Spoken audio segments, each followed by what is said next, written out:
В здании столичного автовокзала сегодня в основном не пассажиры, а работники общественного транспорта. Среди недовольных те, кто работает на главных городских маршрутах и дачных направлениях.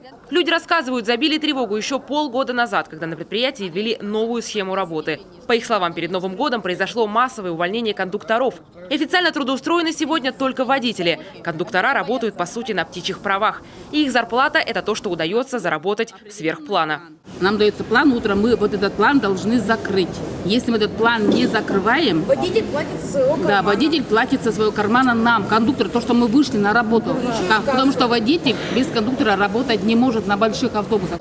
По словам собравшихся, работать по такой схеме просят сами водители, ведь справиться с планом в одиночку они не в силах. Если раньше на одном из самых востребованных в городе маршруте, 54-м, нужно было продать билетов примерно на 10 тысяч рублей, то после 1 мая почти на 2000 больше. Связано это с возвращением к прежнему тарифу. 1 мая минус 1688 рублей. Это мы должны еще остались в АТП. Здесь второй день, 3.05, четверг работали.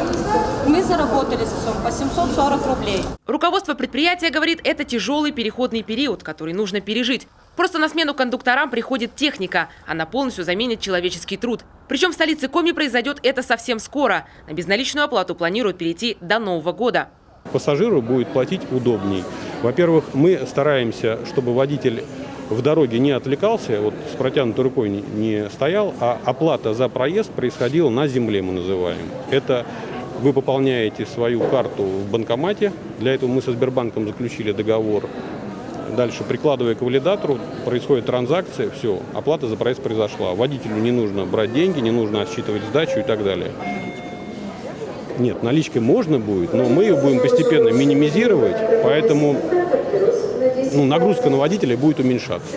Уже сейчас электронные терминалы используют на 54-м и 18-м маршрутах. Следующим на очереди станет 46-й.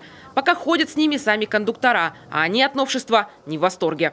У вас сумка с мелочью и совсем. Еще плюс этот сам терминал, он сам по себе тяжелый. Когда много людей, с ним вообще невозможно ходить. То есть ты постоянно толкаешься, кого-нибудь ударишь или еще что-нибудь. Он как бы, в принципе, абсолютно не нужен, так как за день человек, может, 10 максимум пройдет по карте и все. Кондуктора уверены, без них никуда, а потому с переходом на новую систему появится множество недовольных пассажиров и безбилетников. Бабуля, вот, например, на дачных маршрутах, да, ни один пожилой человек не встанет и не подойдет к водителю. Вот у меня сегодня отец работает на 109-м.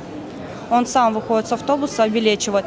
На других остановках хорошо. К нему должны почему подходить люди. Он за рулем, во-первых, он должен следить за ситуацией дороги. А получается так, что он еще и обелечивает. Сегодня работать за двоих пришлось самим водителям. Большинство из них продавали билеты самостоятельно в первый раз. Но узнать их впечатления нам не удалось. Работы у шоферов сегодня оказалось слишком много. Можете нам комментарий Здравствуйте.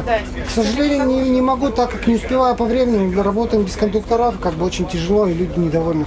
Как выйти из сложившейся ситуации, сейчас решают в региональном Минпроме, курирующем транспортный вопрос. Министерство занимается этим вопросом. В настоящее время ведутся переговоры по урегулированию сложившейся ситуации. Принимаются меры, чтобы не допустить срывов перевозок на маршрутах в Сыктывкаре. Кондуктора заявляют, на свои места, пусть и неофициальные, они не выйдут, пока предприятие не изменит условия труда. Главные требования – официальное трудоустройство и белая зарплата. Таисия Жакова, Вячеслав Беспалов, телеканал Юрган, Сыктывкар.